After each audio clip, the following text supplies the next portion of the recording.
Hi, this is Dr. Mal Sayed. Welcome to the lecture series of Let the X-Rays Talk to You. Today we are going to talk regarding the dental X-rays, and we are going to discuss all the aspects of dental X-rays, whether it's on intraoral, extraoral. In the extraoral, we will be discussing the periapical, occlusal, and in the extraoral, we will be discussing the OPGs and the CBCTs.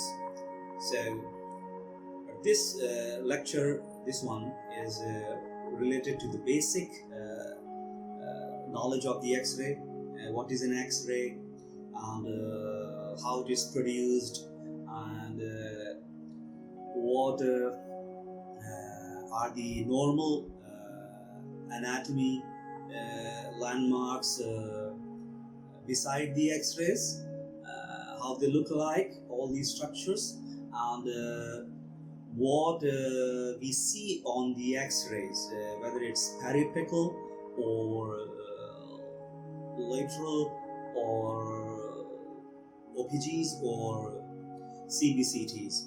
So first we will discuss regarding the normal structures, whether how they appear, how they look like in the normal images, and then we will go for the dental X-rays, how they appear on the X-ray films. So, and we will discuss before, first of all, we will discuss the normal anatomic landmarks on the X-rays, and then we will go for the pathologies. So, what is an X-ray? An X-ray is an electromagnetic radiation, and it's an high energy radiation. Okay, so the energy can be ranging from the 100 electron volt to 200 electron volts, and the wavelength of this energy radiation can be from 0.1 to 10 nanometers, and the range of the frequency of this radiation can be from 30 petahertz to 30 exahertz. So what is the basic construction of an X-ray equipment? The X-ray equipment consists of an evacuated discharge tube. There is a tungsten filament fused on the sides of the tube, as you can see here. The tungsten filament is coated with barium oxide to get a copious supply of electrons. The filament is heated with the help of a DC circuit. The DC circuit consists of a battery, rheostat, and an ammeter. There is a hollow molybdenum cylinder surrounding the filament. The cylinder is referred to as a cylindrical shield that is maintained at a negative potential so that it focuses the electrons emitted by the filament onto the anode. Tungsten block is used as the anode and is held at an angle of 45 degrees to the horizontal. The anode is embedded in a copper block and is connected then to a copper rod. This is an arrangement to cool down the copper rod. Anode and cathode are connected to the negative and positive terminal of a high tension supply. Now, how the X-rays are produced? The filament is heated by passing a suitable current through it. The filament emits electrons. Because of this, the cylindrical shield helps in focusing the electrons emitted from the filament onto the point on the anode. Negative charge on the cylindrical shield forces the electrons to converge at a point onto the anode. The electrons, because they are high energy, strike with a large amount of kinetic energy onto the screen. The major part of the energy of the striking electrons gets converted into the heat and dissipated. The remaining part appears in the form of X-rays.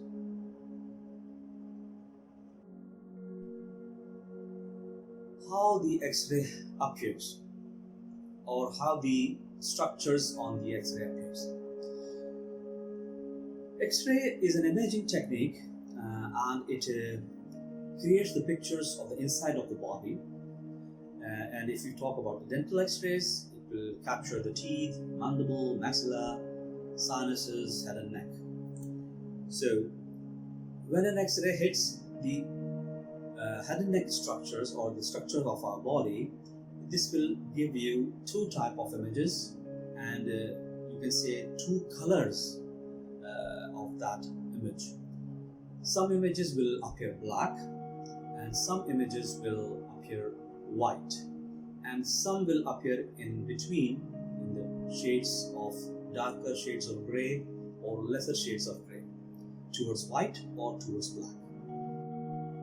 So what is radio-opaque and what is radiolucent? But before knowing that what is radio-opacity and radiolucency, we should know what is radio density. Radio density is the thickness of an object, of a material, by which it can absorb all the radiations of the X-ray, or it can let the radiations pass through it. In other words, we can say that this is the relative inability of those kinds of electromagnetic radiation to pass through a particular material. So this is radio density, and when we know what is radio density, we can understand what is radio opacity and radiolucency. If the object is appearing white on an X-ray, it will be termed as radio opaque, as it is absorbing all the electromagnetic radiation. And if the object is appearing black or dark gray, this will be considered as radiolucent, and we will understand that the electromagnetic radiations are passing through this object or this material. What are the radio opacities in a dental X-ray? In a dental X-ray, radio opacities are enamel, dentin, cementum, trabecular bone, alveolar crest, lamina dura, and various type of restoration. What are the radiolucencies on an X-ray? Soft tissues, some type of fluids, dental pulp, periodontal ligament, sinuses, canals, vessels, nerves and their tracts, lymphatics, salivary glands. Now regarding the interpretation of the X-ray, we should know in diagnostic radiology, as we see it now, that it helps a lot in diagnosing different type of disease pathologies and different type of congenital abnormalities. So while examining a patient or examining an X-ray, we should ensure that the radiograph belongs to the patient being examined. We should check the date, and we should check the position of the patient during the exposure, whether it's left or right, and it should be marked on the X-ray. We should evaluate the exposure of the X-ray radiations on the X-ray film, whether it's overexposed or underexposed. If it's overexposed, it will appear more darker, and if it's underexposed, it will appear more white.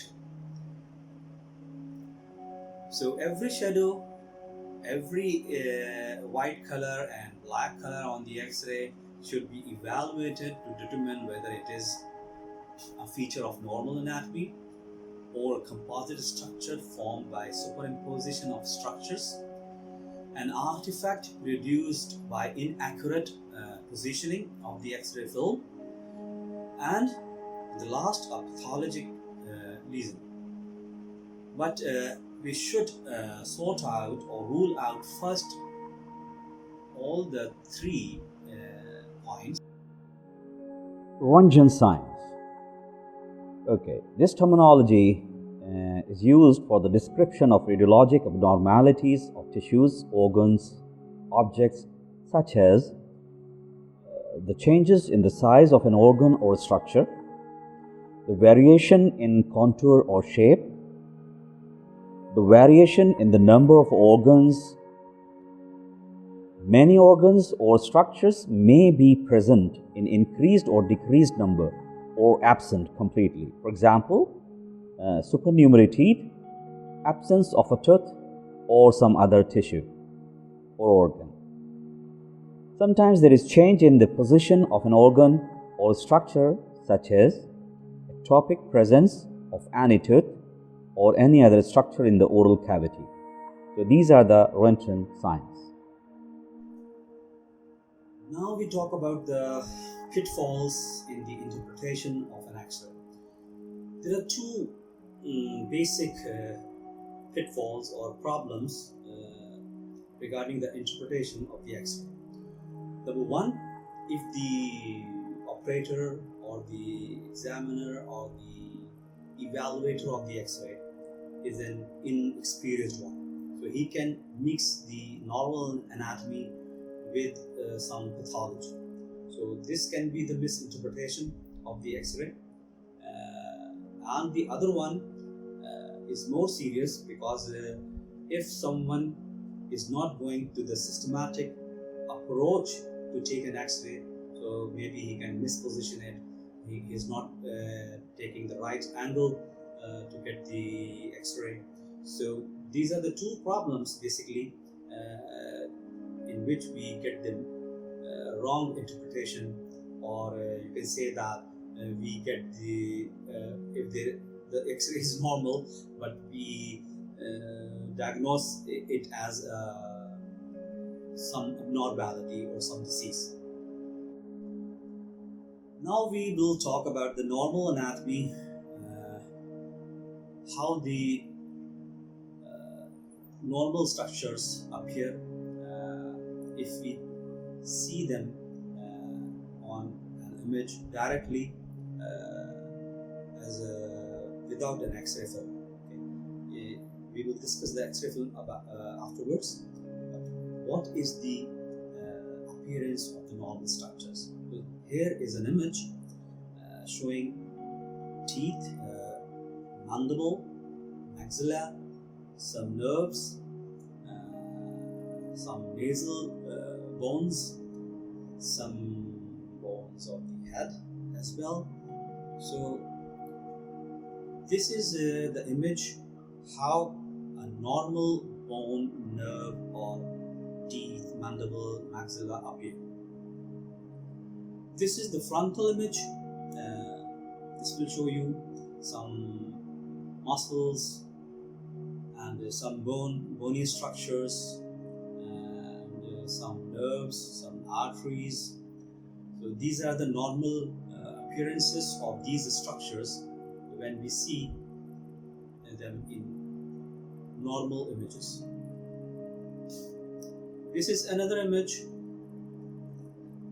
showing some teeth, some erupted teeth, some unerupted teeth, bone, mandibular bone, the maxillary bone, and some nasal bones, of course, and a portion of the orbit in which the eye is placed. This is the frontal view of the same. Some teeth erupted, some teeth unerupted. There is a nasal bone, there is an orbit showing, and the mandibular area, maxillary area, all labeled, so you can appreciate all these normal structures on an image, normal image. Fine, now we will discuss the normal radiographic landmarks. So now, this is an X-ray of the whole skull, or you can say the complete head. It's all labeled, and we can appreciate all the landmarks. These are all normal landmarks. We can start from the left. Sagittal suture, frontal bone, cristaceae, cribriform palate, superior orbital sinus, lateral margin of the orbit, pitris ridge, mastoid process, maxillary sinus, occipital bone, angle of the mandible. On the right, it's lambdoidal suture, internal frontal crest, frontal sinus, sphenoid bone, frontozygomatic suture, greater wing of the sphenoid bone, ethmoid sinus, nasal septum, inferior nasal concha, maxillary process, and in the end you can see there is written C1 transverse process. So here is the importance of evaluating and knowing the normal structures of on an X-ray. So this is the C1 transverse process of the vertebrae. So we can misevaluate or misinterpret it if we don't know that this is the C1 process coming up on a normal X-ray. So this is the importance of the knowledge of the normal anatomical landmarks on an X-ray. And then in the last we see on the incisal tooth there is white, very bright white image. This is dental amalgam. So this is another thing I told you that we can see restorations and they appear very white on the X-ray. This is the lateral X-ray showing almost all the normal anatomy landmarks. From the left, coronal suture, frontal mole, roof of the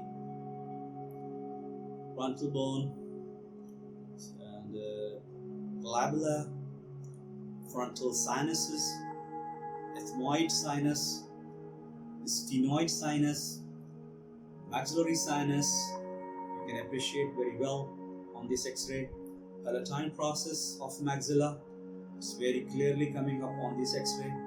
Coronoid process of mandible, palatine bone, ramus of the mandible, angle of the mandible, and body of the mandible.